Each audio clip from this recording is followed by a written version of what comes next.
Yorana Temaroa, je suis super content aujourd'hui parce que je vais vous montrer tous les changements que j'ai fait pour ma nouvelle série des fusils de chasse sous-marine. Vous les connaissez, les noms n'ont pas changé, mais on a fait beaucoup de modifs sur tous les fusils. On les a améliorés sur tous les plans. Et donc, si vous étiez content déjà de mes vieux fusils, on n'a fait que les améliorer. Vous savez, ça fait 8 ans maintenant que je fais des fusils ici à Tahiti, et j'ai commencé à la main.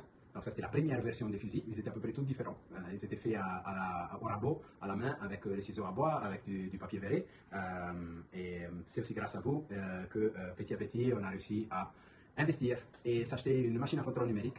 Donc la version 2.0, c'est la version où moi j'ai dû apprendre à moi-même comment dessiner sur un ordinateur en 3D, comment utiliser une machine à contrôle numérique. Et ça m'a permis de justement faire la deuxième version des fusils. On est passé au tech et on a commencé à faire des fusils beaucoup plus réguliers avec des formes constantes sur lesquelles on a pu travailler pour arriver à la version 3.0 qui est celle que vous voyez sur cette table. Pourquoi version 3.0? Parce que justement j'ai amélioré énormément mes capacités de design et j'ai amélioré aussi mes capacités sur l'utilisation de ma machine à contrôle numérique, mais aussi j'ai eu 8 ans de retour de votre part, les chasseurs de Tahiti, mais aussi un peu partout dans le monde, qui ont commencé à me donner des conseils, qui m'ont montré les choses de manière différente. Et moi, je suis un bon, je parle beaucoup, mais les choses intéressantes rentrent dans mes oreilles et restent là. Et moi, j'écoute la nuit après. Moi, je parle beaucoup, mais tout ce que j'entends la nuit après, ça repart dans mes oreilles et je commence à penser, à penser. Donc voilà, l'idée c'était d'améliorer la production, améliorer les qualités des fusils sur tous les plans, donc notamment la maniabilité et la puissance et la précision. Et j'avoue qu'on a réussi. On a réussi sur plusieurs plans. C'est une belle réussite. Et donc voilà, j'arrête de tourner autour de la table.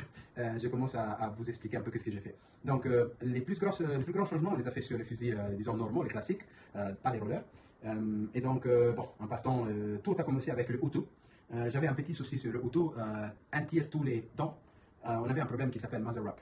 Et le muzzle wrap, c'est un problème qui arrive quand le sondo il arrive en fond de course et commence à aller vers l'avant à cause de son inertie. Et là, il fait un nœud avec le nylon de la flèche. Et ça vous est peut-être déjà arrivé avec d'autres fusils, avec les miens peut-être. La flèche, elle part à l'avant, mais le fil, le nylon s'accroche avec l'ogive et ça reste là. Le moulinet ne s'ouvre pas et il reste bloqué. Donc si c'est un petit poisson, ça va, on le ramène. Mais si c'est un gros poisson, ça peut dire perdre le flingue ou devoir couper à la dernière minute. Donc puisque j'ai eu quelques clients qui m'avaient parlé de ça sur le Hutu, moi je ne dormais plus la nuit. Et j'avais même idée à un moment de l'enlever complètement de la production, de le retirer. Mais c'était quelque chose qui arrivait assez rarement. Mais pour moi, c'était déjà trop. Rarement, c'est déjà trop.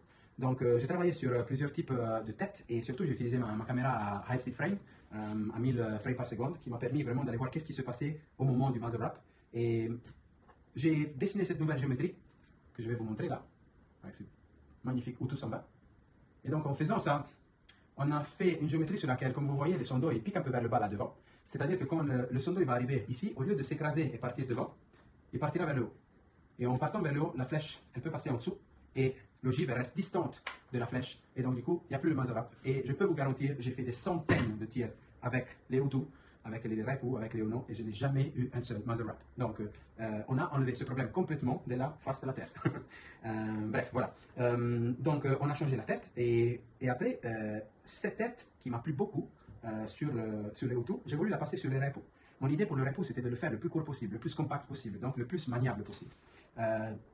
Sur le vieux modèle, j'avais des flèches de 150 pour le Repu 110, de 160 pour le Repu 120, et moi je voulais les mettre 10 cm plus courtes. La raison pour laquelle j'aime bien les flèches courtes, c'est parce que plus la flèche est courte, plus elle est raide.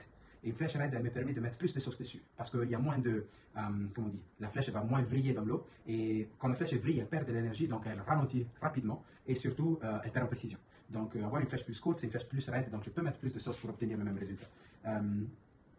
Repu 110 portera aujourd'hui la flèche de 140 cm, et on a vu sur ce fusil-là que mettre les sondos, les deux sur un seul trou, donc le grand changement qu'on a fait sur nos doubles sondos, c'est le fait d'avoir mis les deux sondos sur un seul trou.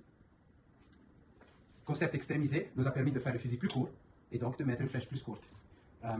Avec le nouveau design, donc mes capacités, j'ai amélioré ma façon de dessiner, j'ai réussi à ramener la masse du fusil vers l'arrière et cela nous a permis de contenir beaucoup plus le recul et d'avoir une meilleure maniabilité parce que le centre de gravité est plus proche du centre de pivotement, donc notre poignet, et ça fait que le fusil il est beaucoup plus maniable par rapport au vieux modèle, tout en gardant les mêmes performances parce que les sondos ils restent exactement les mêmes, la flèche elle est plus légère et les flèches plus courtes, les flèches plus légères nous a permis d'avoir une tête plus fine, un devant aussi un peu plus fin et ça nous a permis d'avoir un fusil incroyablement plus maniable et qui a un meilleur contrôle sur les reculs en général parce que la masse c'est en arrière. Donc une belle réussite par rapport à ça. Je vais vous le charger parce que je veux que vous voyez l'autre chose, c'est qu'avec cette forme de tête, j'ai réussi à avoir un alignement des sondos magnifique.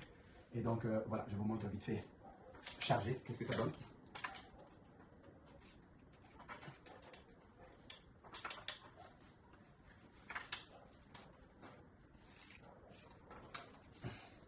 Voilà. Comme vous pouvez voir, les sondos sont parfaitement alignés avec la flèche, qui nous permet d'avoir un champ de visibilité magnifique là devant. Oh pardon, comme vous voyez, les sondos comme ils s'alignent parfaitement là devant. Voilà, et vous voyez ce petit angle qui se forme là, c'est celui qui nous permet d'éviter complètement le Mazarop. Il suffit très peu. Voilà, donc un 110 plus court, plus léger, plus facile à transporter, plus maniable, avec la même puissance, avec le même flottaison. Un autre changement qu'on a fait sur tous nos fusils maintenant, c'est le fait, vous savez, moi mes fusils, je les teste tous, j'aime bien qu'ils soient parfaitement flottants, même avec la flèche dessus, et qu'ils soient neutres à l'avant, c'est-à-dire que quand je plonge, je veux tenir le fusil avec deux doigts. Je ne veux pas ni qu'il monte, ni qu'il descend, qu'il me force sur la poignée. Et donc avant, je l'ai lesté, et après je mettais une plaque en carbone définitive, c'était collé. Donc la plaque en carbone, comme ça, c'était intéressant pour ici, ça va. Mais quand j'ai commencé à envoyer un peu les fusils ailleurs, dans le monde, les différentes salinités, les différentes températures, les différents océans font que les fusils allaient se porter différemment. Et donc un fusil envoyé en Méditerranée, il flottait plus, tandis qu'un fusil envoyé en Atlantique, il coulait.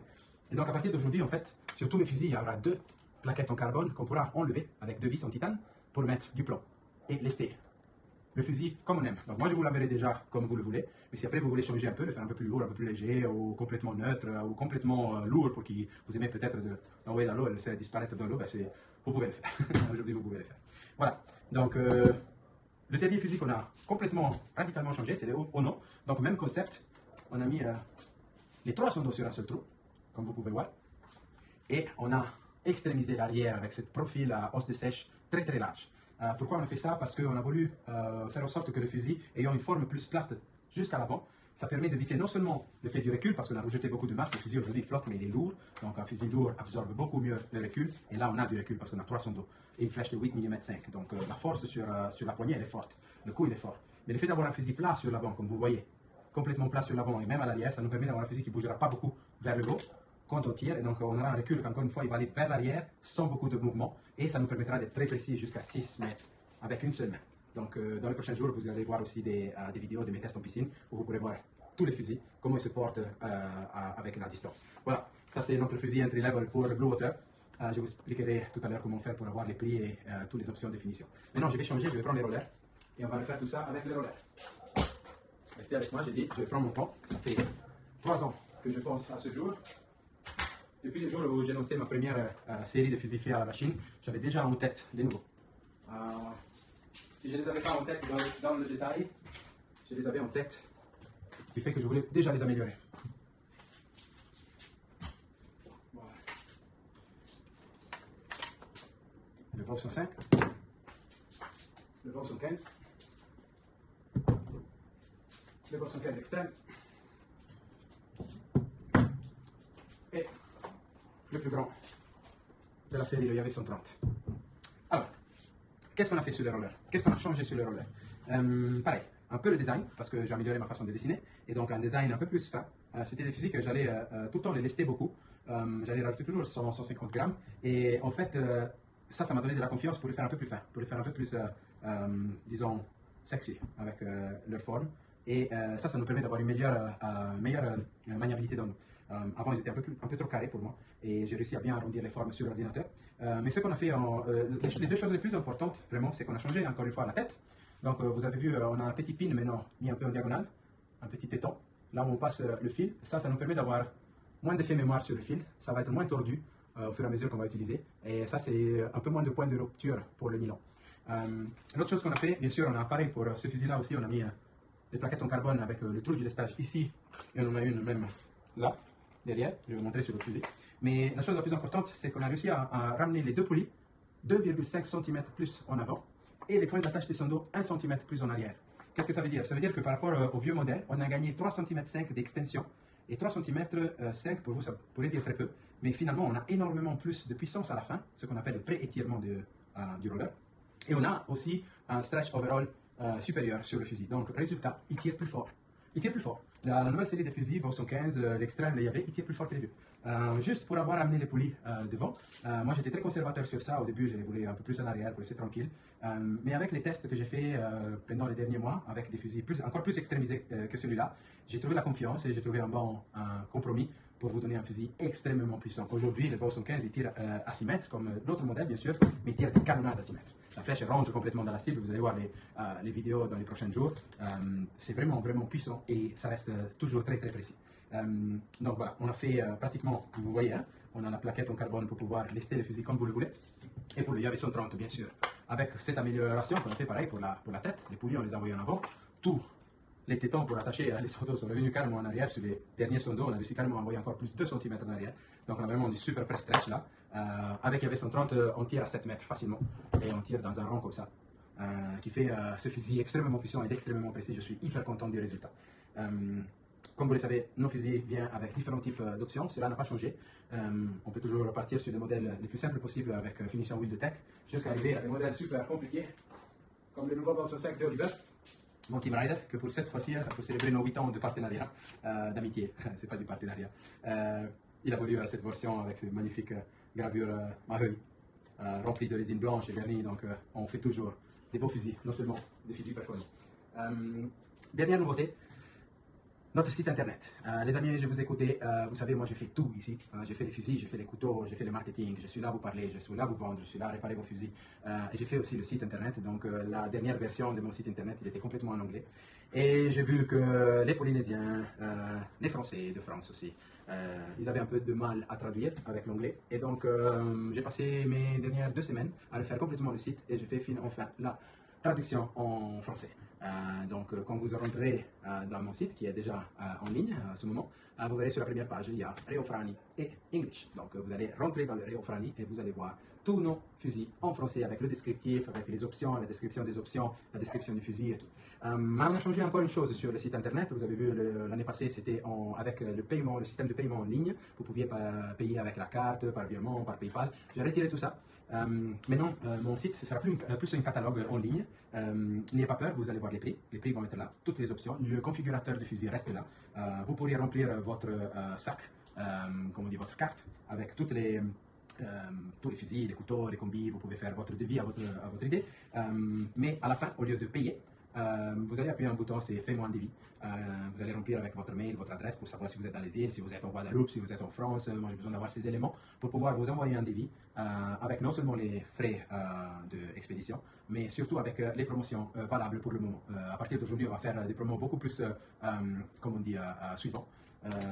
Et donc, du coup, au lieu de à chaque fois aller sur le site, mettre la promotion sur le site qui me partait des heures à chaque fois, je préfère avoir un meilleur contact avec vous. Donc, vous allez placer votre commande. Moi, je vais recevoir votre chariot avec tous les éléments dedans. Je vais vous faire le devis, je vais vous l'envoyer et vous allez en contact direct avec moi. Et vous pourrez commencer un peu à papoter sur le fait que peut-être vous n'êtes pas sûr sur le type de finition, vous n'êtes pas sûr sur le type de fusil que vous voulez, vous avez besoin d'un coup de main à choisir. Voilà. Donc, n'hésitez jamais à m'envoyer un SMS, un message sur Messenger, un mail, même un SMS. Mais voilà, l'idée c'est d'avoir un meilleur contact avec vous, mais tout en laissant les prix sur le site de manière que vous puissiez voir chaque fusil, combien il coûte, avec le type d'option, si vous voulez rajouter une flèche, si vous voulez rajouter des sondos, si vous voulez le vernis au lieu de l'huile de tech. Voilà. Enfin, plein de types de finitions pour avoir le fusil de vos rêves à la maison livré quand il sera prêt. Voilà les amis, je pense que je vous ai tous dit. Je sais que le seuil d'attention normalement pour des vidéos c'est de 30-40 secondes, là ça fait 20 minutes que je parle. J'espère que vous êtes arrivé jusqu'au fond. Et si vous êtes arrivé jusqu'au fond, petite spoiler, d'ici un mois, on aura encore un nouveau méga projet sur lequel j'ai travaillé les derniers mois et qui va révolutionner encore un peu la joint avec un nouveau produit hyper secret qu'on va vous donner. On ne va pas en parler sur les réseaux sociaux, mais si vous avez suivi la vidéo jusqu'à maintenant, vous avez le spoiler. Sur ça les amis, enjoy it.